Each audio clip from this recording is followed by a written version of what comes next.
Hello guys and welcome to Fancy Bloom. In this video I want to share with you how to make this giant paper pinecone ornament. And here's the thing, there are many videos on YouTube on how to make simple small pinecones from paper, but I haven't seen anyone make them this big and glamorous. So given my credo go big or go home, I created these beauties to decorate my Christmas tree.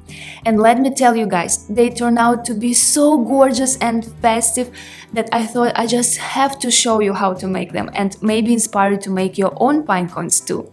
So let's get started. Okay, here are the materials we will need. First of all, it's a foam egg. My egg is 5.6 inches long and 3.8 inches wide. And this is actually the largest egg that you can find at your local craft store like Michael's or Hobby Lobby, but there are even bigger sizes available on Amazon. So for example, if you have a very large tree, don't limit yourself and feel free to make bigger pinecones. Trust me, it will look even more amazing.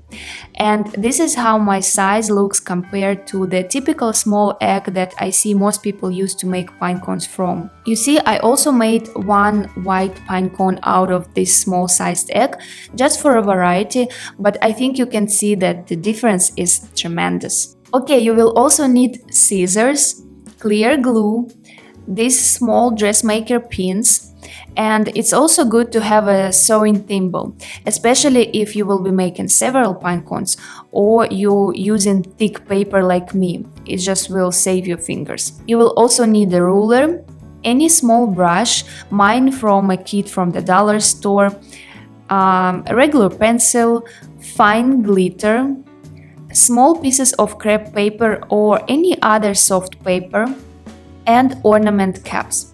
I bought these DIY ornaments also at the dollar store.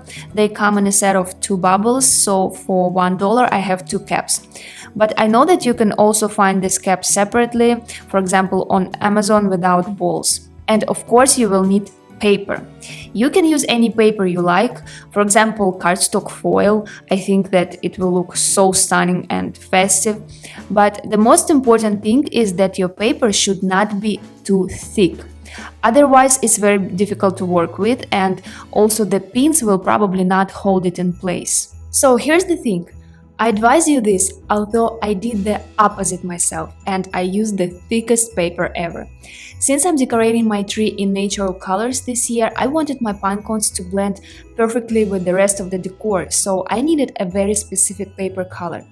And I didn't have anything suitable in my stock, so I should go and order a nice paper of the correct weight online.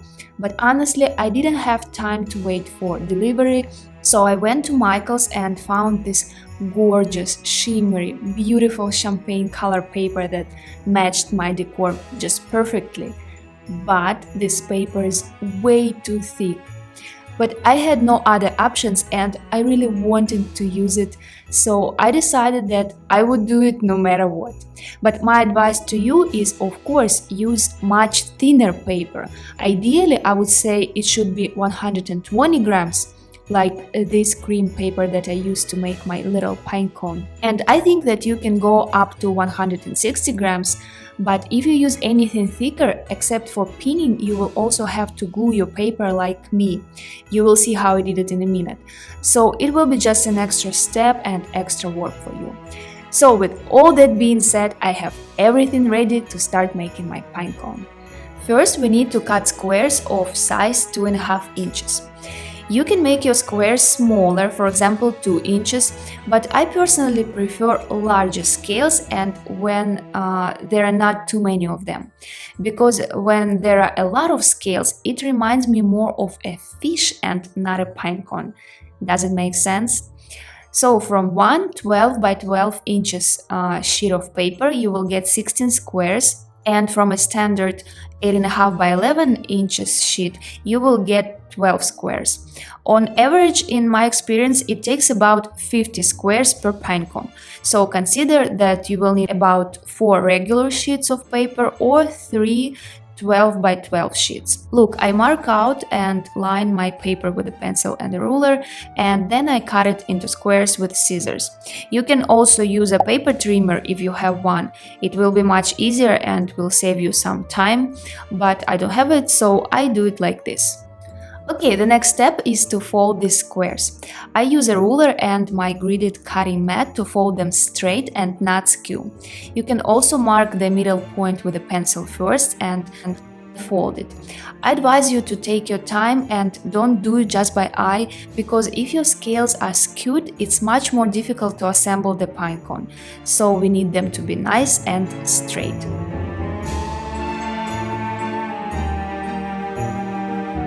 Great, I have prepared all my 50 squares, but before assembling the pinecone, I need to prepare the base first. As you can see, I use a regular plastic cap as a stand. It's very convenient to sit a pinecone straight when it's needed. Okay, what I want to do? I want to decorate the top of the pinecone with glitter, and I need to glue the ornament cap to the bottom.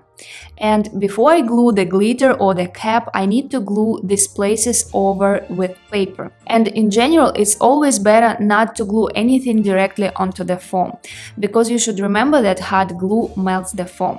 So I'm using crepe paper for this, but if you don't have crepe paper, no worries. You can use, for example, tissue paper, paper towel, or any other soft paper that you will find. I need the paper to have as few wrinkles as possible, so first I stretch it well and then I cut out the circles. They don't have to be perfect, and as you can see, I do everything by eye and then very carefully I glue it over.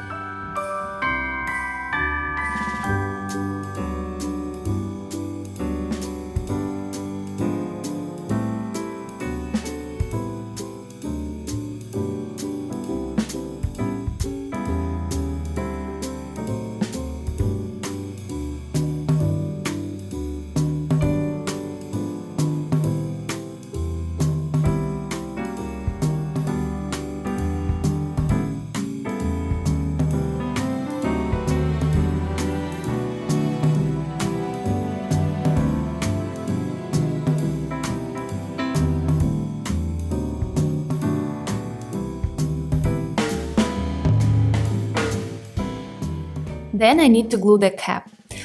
So I put some glue on both wire ends and glue it into the foam.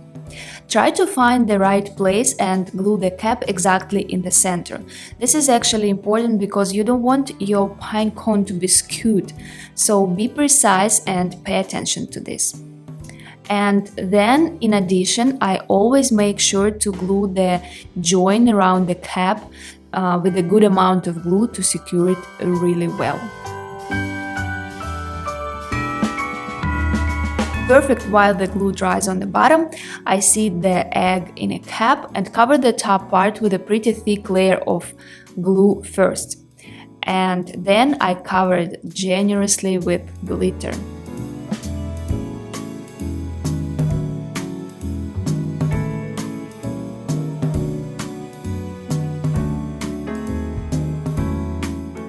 And this is how pretty it looks like.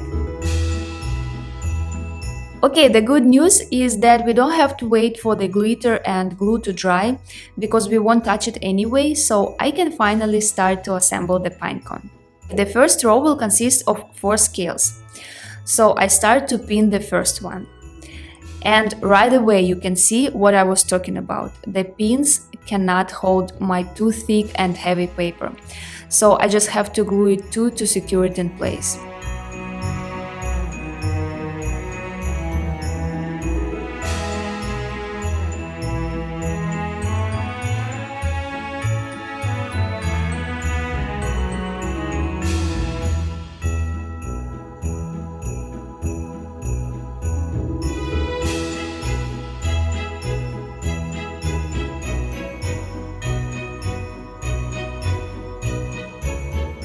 Look, I pinned the first scale, then the second scale opposite the first, and then third and fourth remaining scales on the side. This way you can place them more evenly than if you did it in a circle order.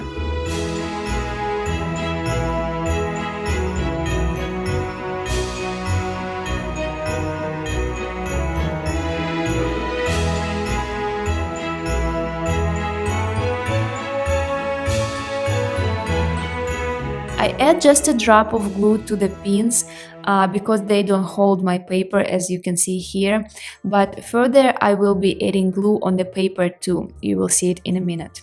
But if you will use the right weight paper, like 120 grams as I advised you, then of course you will not need to glue anything because the pins will hold the paper perfectly.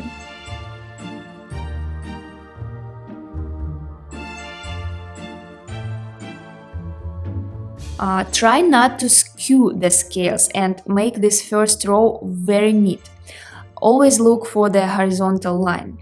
Remember, it's very important to start the leveled first row so that later your pinecone comes out even and not skewed.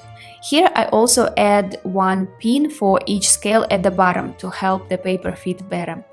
And this is what my first row of scales looks like. To me it looks good because I managed to make it pretty even. Okay, let's move on to the next row. Here I already applied glue on the side edges of the scales before placing them, and then I pin it on top with pins. I also pin the bottom ends, and sometimes I glue them too in places where the pins don't hold.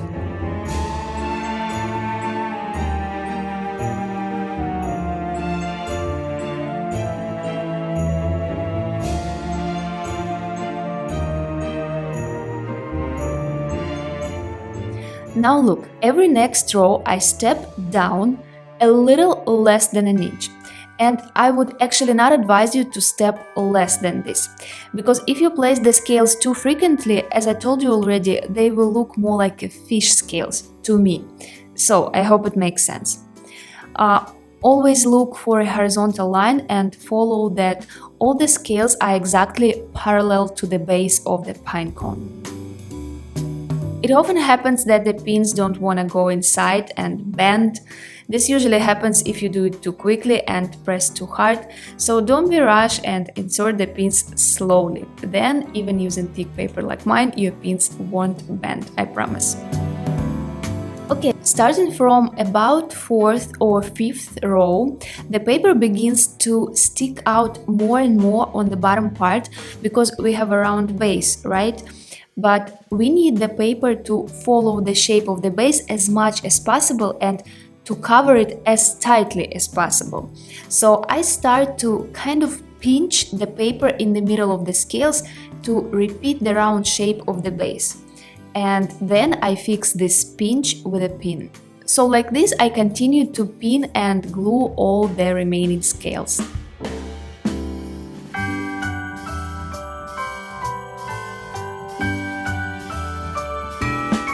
Okay, I will probably stop here, and this is how it looks with all the scales placed. By the way, I still have some scales left, which means that I used less than 50 of them. Now I want to cover all the gaps between the paper and the base, so I fill this join line with hot glue. And then I also cover the entire bottom part with hot glue just to even out the surface. I can also mark with a pencil where I need to apply glue to help myself make the circle shape.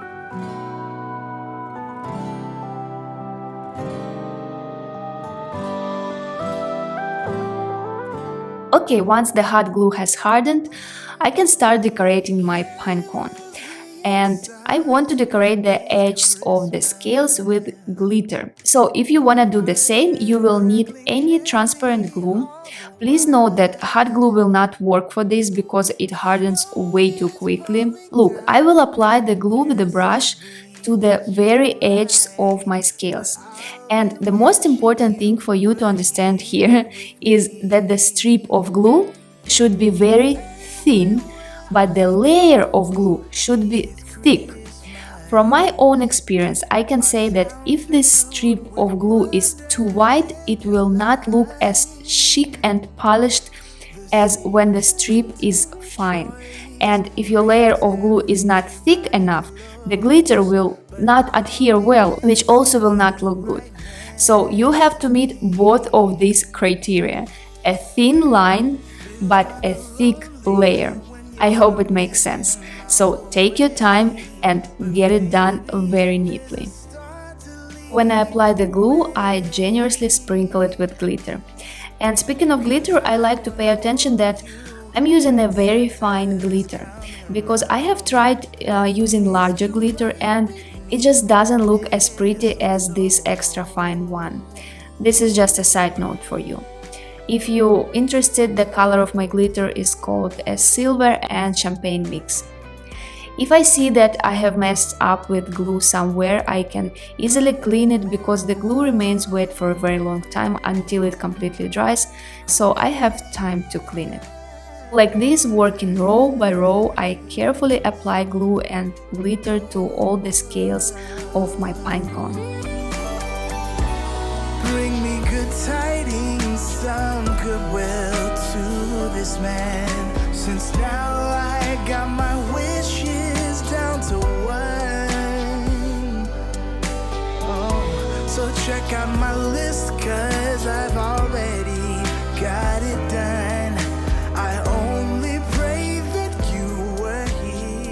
And the last thing left to do is to apply glitter to the bottom of the pinecone. The same thing here, I apply a pretty thick layer of glue and then I cover it with glitter. Be careful not to touch the edges of the scales as they're still wet. If you doubt yourself that you can do this neatly, it's better to wait until the glue on the scales dries and then make the bottom part. That's it, my pinecone is ready, and now I carefully put it in a plastic cup so it dries very well. The next day, when the glue is completely dry, you just need to take a dry brush and brush off excess glitter and clean the pinecone. My next video will be all about how I decorate my Christmas tree this year using these pinecones as ornaments, so you will see how gorgeous they look on a tree.